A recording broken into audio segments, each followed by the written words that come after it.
When everything around you crumbles, when the lights go out and the sirens scream, your mind becomes your greatest weapon or your worst enemy. Most people think survival is about stockpiling food and learning to build fires. But the hard truth is this: you can have all the gear in the world and still die because your brain gave up before your body did. Panic kills faster than dehydration. Fear paralyzes more effectively than any physical injury. And in the critical seconds when decisions matter most, the untrained mind collapses into chaos, while the prepared mind executes with precision. The difference between the person who makes it out alive and the person who doesn't often comes down to seconds of clear thinking in the midst of absolute terror. If you're serious about making it through the worst scenarios humanity can throw at you, then subscribe right now, because what you're about to learn could mean the difference between becoming a victim and becoming a survivor. This isn't about positive thinking or mental tricks. This is about combat-proven psychological techniques that have saved lives in the most extreme circumstances humans have ever faced. The first psychological hack every serious prepper needs to master is tactical breathing.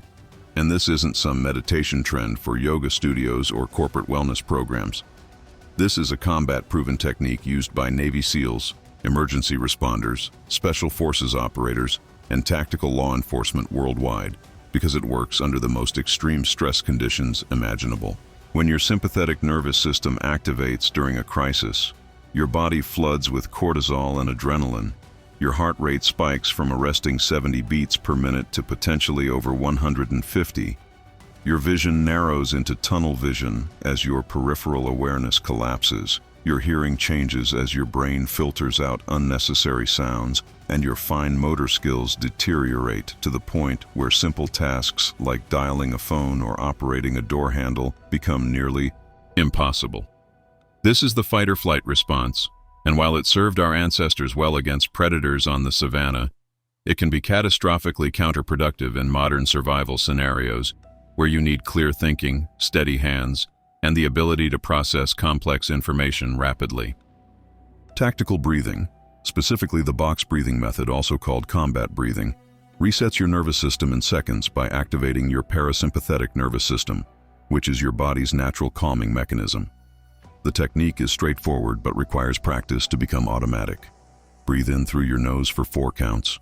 Hold that breath for 4 counts. Exhale through your mouth for 4 counts. Hold empty for 4 counts.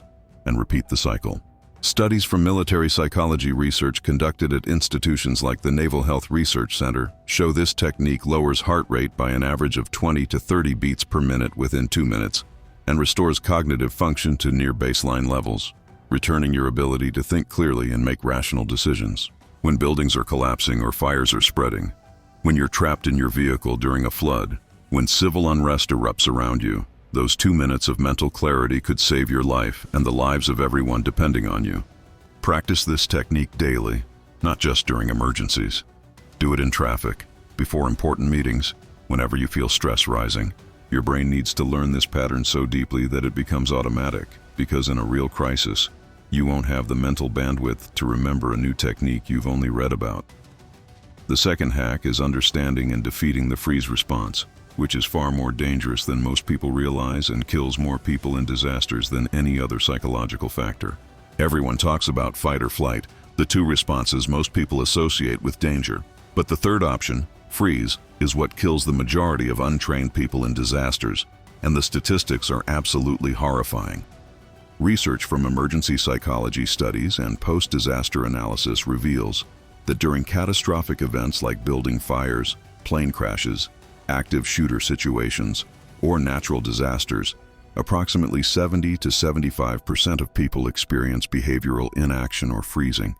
Their brains become overwhelmed by the sheer magnitude of the threat, decision paralysis sets in, and they literally stand still while danger closes in around them. The Beverly Hills Supper Club fire in 1977 killed 165 people, many of whom were found seated at their tables despite having multiple opportunities to escape. The Station nightclub fire in 2003 killed 100 people, with survivors reporting that crowds froze at exits or returned to familiar entry points instead of using emergency exits clearly marked unavailable.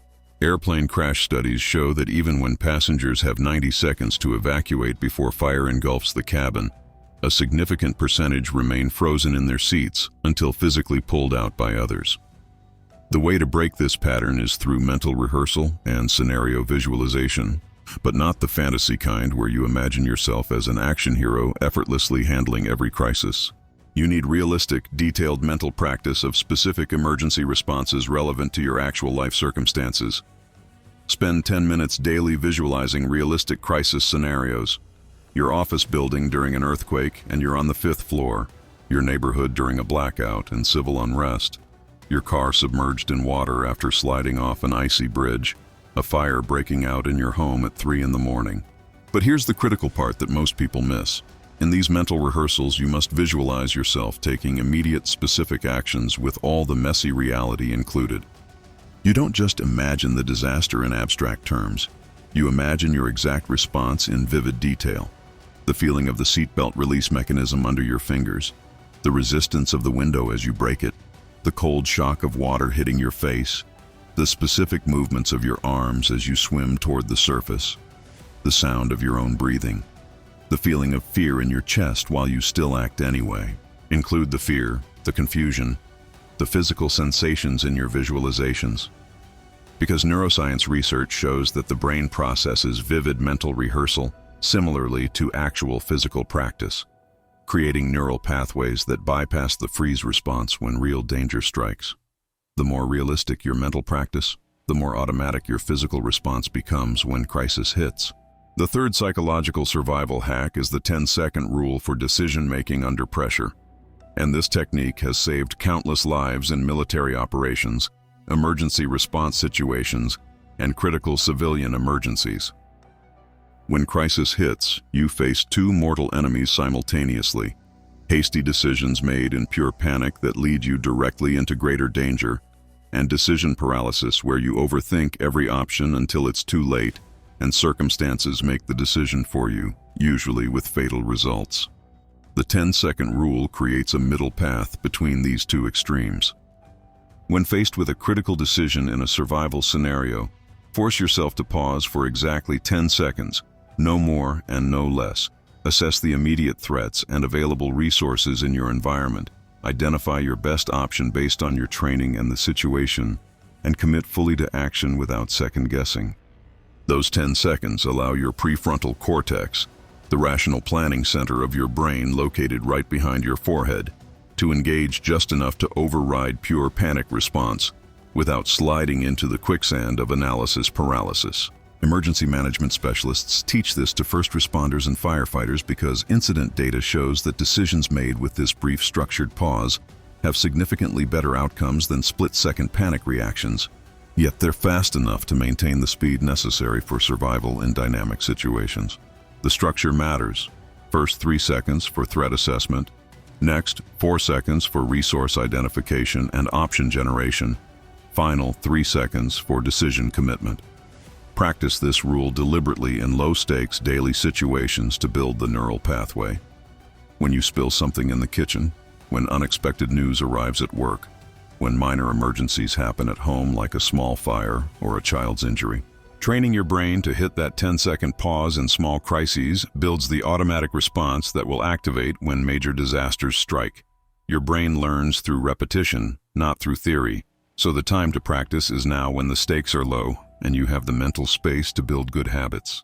The fourth hack is the psychological concept of micro-goals, and understanding this could be what keeps you alive when everything else has failed and you're facing an extended survival situation. In prolonged disasters, whether it's sheltering during civil collapse, being stranded in wilderness after a plane crash, enduring a siege situation, or surviving through a harsh winter with limited supplies after infrastructure failure, the human mind struggles desperately with overwhelming big-picture reality.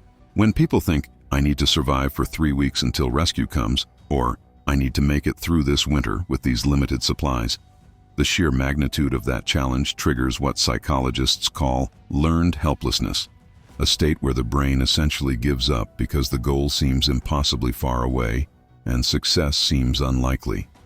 This leads to psychological breakdown, depression, loss of will to live, and ultimately death, even when physical survival was still possible. The solution used by prisoners of war, concentration camp survivors, shipwreck survivors, and others who've endured extended ordeals is breaking survival into tiny, achievable micro-goals that your brain can process as accomplishable. Instead of survive 3 weeks, your only goal becomes survive until sunset. When sunset comes, your new goal is survive until morning. Then survive until I find water. Then survive until I build better shelter. Then survive until I create fire. Each small goal completed gives your brain a neurochemical reward, a small dose of dopamine that reinforces continued effort and maintains hope. Studies of prisoner of war survivors from conflicts ranging from World War II to Vietnam, concentration camp survivors from the Holocaust, and long-term disaster survivors consistently show that those who break their ordeal into small, achievable objectives maintain psychological resilience far longer than those who focus on the totality of their situation. Admiral James Stockdale, who survived 7 years as a prisoner of war in Vietnam, specifically attributed his survival to this approach, famously stating that the optimists who believed they'd be out by Christmas died of broken hearts when Christmas came and went, while he survived by focusing only on getting through each day. This isn't positive thinking or mental tricks designed to make you feel better.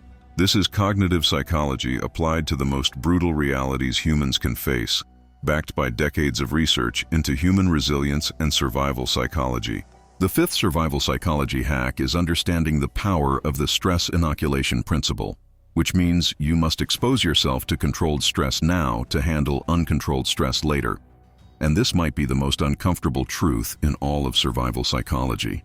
Your brain and body adapt to stress through repeated exposure in a process called habituation, building both physiological resilience in your nervous system and psychological resilience in your cognitive patterns. This is why military training involves deliberate sleep deprivation, extreme physical demands that push trainees to their limits, realistic combat scenarios with live ammunition and explosives, because humans perform in crisis at the level they've trained, not at the level they hope to reach or think they could reach if they really needed to. The comfortable mind breaks under real pressure. For civilian preppers who aren't going through military selection courses, stress inoculation means deliberately putting yourself in uncomfortable situations that mimic aspects of survival scenarios without actually endangering yourself. Take cold showers regularly, starting with 30 seconds of cold water at the end of your normal shower and gradually building to several minutes of fully cold exposure, to build tolerance to physical discomfort and practice controlling your stress response when your body is screaming at you to stop. Fast for 24 hours once per quarter to understand what real hunger feels like, to prove to yourself that you can maintain cognitive function through it, and to reset your relationship with food from comfort to fuel. Navigate to an unfamiliar location using only a map and compass with no phone or GPS, experiencing the mental stress of uncertainty and the satisfaction of successful navigation through your own skill. Sleep outside in less than ideal weather conditions, not in perfect camping weather but in cold rain or extreme heat, to learn what exposure really feels like and how to maintain sleep despite discomfort. Do a 48-hour blackout simulation at home where you turn off all power and practice living without electricity, refrigeration, or modern conveniences. The goal isn't to suffer for suffering's sake or to prove how tough you are. It's to teach your nervous system that discomfort isn't dangerous and that you can maintain function despite it. Research in resilience psychology from institutions studying trauma and stress shows that individuals with regular exposure to manageable stressors develop significantly better stress response systems, recover from traumatic events faster, and maintain better decision-making capability under pressure than those who've lived comfortable, stress-free lives where every inconvenience is immediately resolved. The sixth hack is the critical importance of emotional regulation through naming and externalizing, a technique backed by decades of clinical psychology research and brain imaging studies. When you're in a survival crisis and fear, anger, panic, or despair begins to overwhelm you, your emotional brain, the limbic system located deep in the center of your brain, is hijacking your rational brain, the prefrontal cortex. This hijacking is neurological, not just psychological, as blood flow and glucose literally shift from your frontal lobes to your limbic system, making rational thought nearly impossible. One of the most effective ways to restore cognitive control is through a simple process that feels almost too easy to work but is devastatingly effective. Name the emotion out loud and externalize it from yourself. Say, "I'm feeling panic right now," or "This is fear talking," or "Anger is trying to make me do something stupid." Brain imaging studies using functional MRI technology show that the simple act of labeling an emotion, which researchers call affect labeling, reduces activity in the amygdala, your brain's fear center, by up to 30%, while simultaneously increasing activity in the prefrontal cortex, your rational thinking center.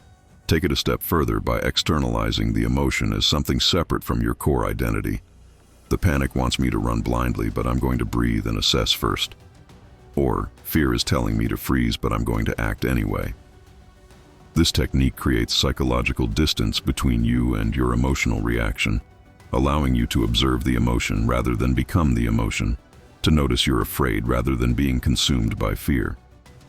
Special operations psychologists teach this to operators because in combat, in disasters, in any high-stakes survival scenario, the person who can observe their fear while still taking effective action is the person who survives while others either freeze or make fatal mistakes driven by pure emotion. Practice this technique during everyday stress, stuck in traffic, dealing with difficult people, facing minor setbacks.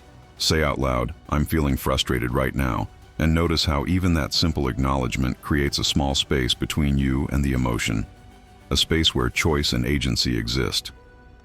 The seventh psychological survival hack is understanding social proof and groupthink dynamics, because other people can get you killed even when they're trying to help, even when they mean well, even when they're friends or family. Humans are hardwired through millions of years of evolution to look to others for behavioral cues, especially in ambiguous or dangerous situations where we're uncertain about the right course of action. This is called social proof, a term coined by psychologist Robert Cialdini, and it's why crowds in disasters often move together toward danger instead of safety, why people stay seated during evacuations when they should be running, why groups make catastrophically bad decisions that individuals would never make alone. The classic example is the 1977 Tenerife airport disaster, where 583 people died, partly because passengers delayed evacuation to gather belongings and waited for others to move first, or the numerous nightclub fires where people died trapped at locked exits because the crowd pushed toward the familiar entrance they came in through instead of using clearly marked emergency exits. The Beverly Hills Supper Club fire showed people who died sitting at their tables because others around them weren't moving, so they assumed it wasn't serious. The World Trade Center on September 11th showed people who delayed evacuation because others in their office were staying at their desks. Understanding this psychological trap means you must train yourself to ignore the crowd in crisis situations and make independent threat assessments. Make your own judgment based on your own observations. Trust your instincts even when they contradict what others are doing. If your instincts say, "Leave now," you leave now, regardless of what others are doing or whether it seems socially appropriate. If you smell smoke and others are staying calm, you investigate and prepare to evacuate anyway. If you sense danger and others are dismissing it, you take precautions anyway. The counterintuitive reality proven by disaster research is that in many scenarios, the person who acts first and breaks from the group has the highest survival probability, even though that person often faces social pressure or embarrassment. Research into disaster psychology shows that survivors frequently report feelings of social embarrassment when they took early action that others hadn't taken yet, feeling foolish for overreacting, but that embarrassment saved their lives while those who stayed to avoid looking foolish died. This is one of the hardest psychological barriers to overcome, because humans are social creatures who desperately want approval and fear social rejection. But in survival situations, social acceptance is worth exactly nothing compared to being alive. The eighth hack is the power of the psychological anchor technique for maintaining identity and purpose when everything collapses around you, and this becomes absolutely critical in extended survival situations. Extended disasters, especially those involving social breakdown, displacement from your home, loss of community, or isolation from normal support systems, can cause severe psychological deterioration, not from physical hardship, but from loss of identity and purpose. from losing your sense of who you are beyond a desperate animal trying not to die. You stop being a professional with expertise and respect, a parent who provides and protects, a community member with social standing and connections, and become simply someone trying not to die, trying to find food, trying to stay warm.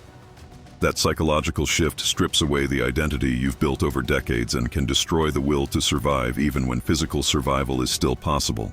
The anchor technique means identifying core elements of your identity before crisis strikes and maintaining ritualistic connections to those elements even in the worst circumstances, even when it seems impossible or foolish.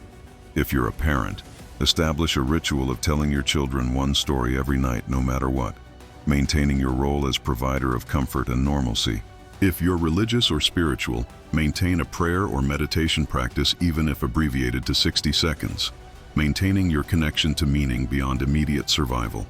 If you value cleanliness and order in your life, establish a ritual of organizing your survival space every morning, maintaining your identity as someone who creates order from chaos. If you're an educator or mentor, make time to teach something to someone else in your survival group, maintaining your identity as someone who adds value beyond physical labor. These aren't luxuries or wastes of precious energy. They're psychological necessities that maintain your mental health and will to survive. Viktor Frankl, psychiatrist and Holocaust survivor, documented extensively in his book, Man's Search for Meaning, how prisoners who maintained some small ritual or purpose, even just caring for one other person or saving bread to share, had dramatically higher survival rates than those who lost all connection to their pre-crisis identity. The ritual itself matters less than the act of maintaining it consistently, because it tells your brain that you're still you, that you still have agency and choice, that your life still has structure and meaning beyond mere biological survival. Without this anchor, extended survival situations lead to what psychologists call existential crisis, where the person survives physically but dies psychologically, losing all motivation to continue. The ninth psychological survival hack is managing what psychologists call the expectation-reality gap. And this might be the most dangerous mental trap that experienced preppers face, more dangerous than lack of preparation, because it strikes exactly when you think you're most ready. If you've spent years preparing, stockpiling gear, training skills, and studying scenarios, your brain has inevitably built expectations about how you'll perform when disaster strikes. Expectations shaped by your training scenarios, your mental rehearsals, your planning sessions. The brutal reality that catches even experienced preppers off guard is that actual crisis situations are exponentially messier, more chaotic, more emotionally overwhelming, and more physically demanding than any preparation can fully simulate. The sounds are louder and more disorienting. The fear is more overwhelming and physically debilitating. The confusion is more total and disorienting. The physical exhaustion hits faster and harder than any training prepared you for.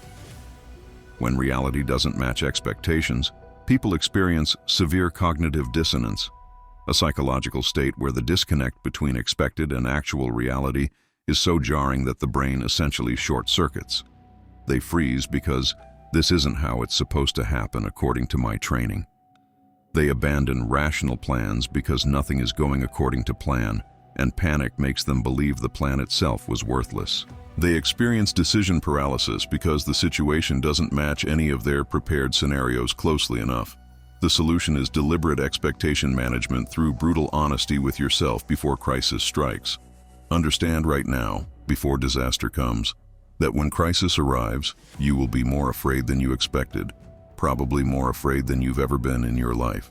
Plans will fall apart, not because your plans were bad, but because reality never matches the plan exactly. Gear will fail at the worst possible moment, either through malfunction or through your own panicked fumbling. People will behave irrationally, including yourself, including people you trust. You will make mistakes, including potentially fatal mistakes that you'll have to overcome. Accept these realities in advance so they don't shatter you when they occur. Professional operators use the phrase "embrace the suck," not as a joke, but as psychological preparation for the fact that real emergencies are terrible, confusing, and never match the training scenarios.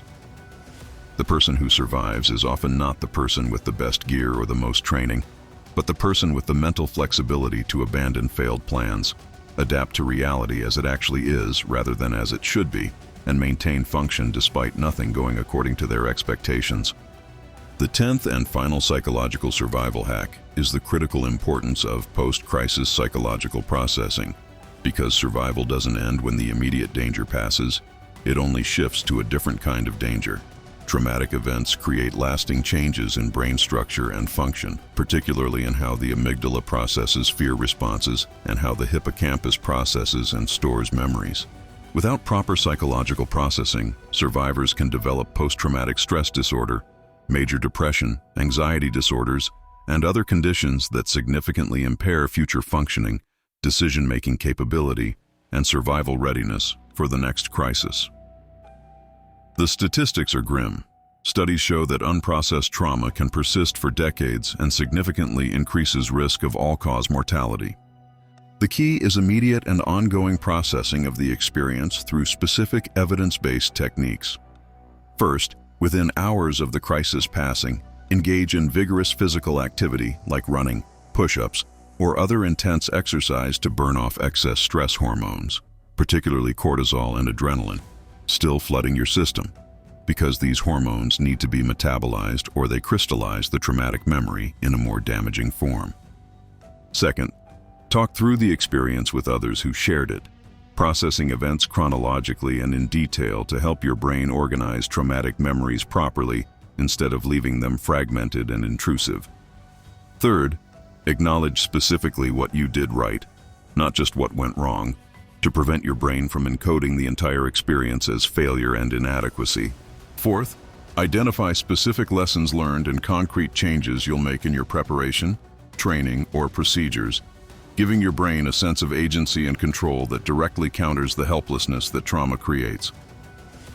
Fifth, maintain normal routines and sleep patterns as much as possible, because your brain heals and processes trauma through regular sleep cycles and familiar patterns. These aren't optional steps for serious preppers.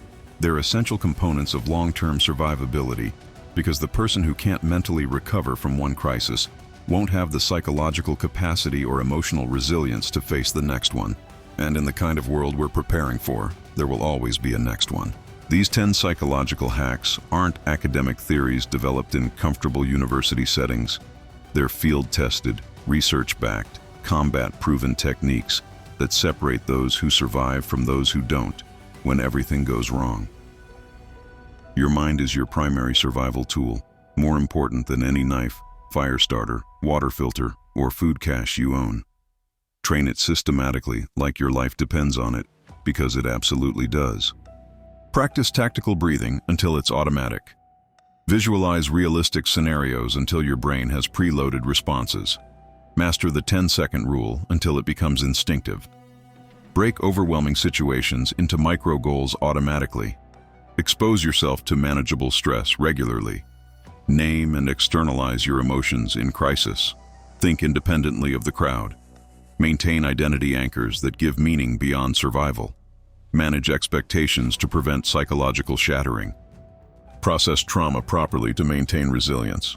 When the power grids fail across entire regions, when supply chains collapse and store shelves empty in hours, when civil order breaks down and violence becomes commonplace, when disasters compound upon disasters and society fractures into chaos, the tactical breathing techniques you practice today, the micro goals that gave you structure, the stress inoculation that built your resilience will be what keeps you alive and functional tomorrow, while others mentally collapse despite having better equipment.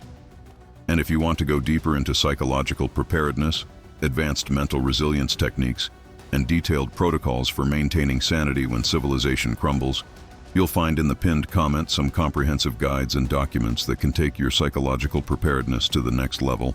Check them out when you're ready. Don't just watch this and forget it tomorrow. Act now while you still can. Like this video so others can find this potentially life-saving information.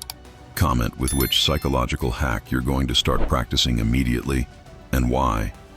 Share this with someone who needs to understand that survival starts in the mind, not in the gear closet. And subscribe, because there's a lot more you need to know before the world turns dark.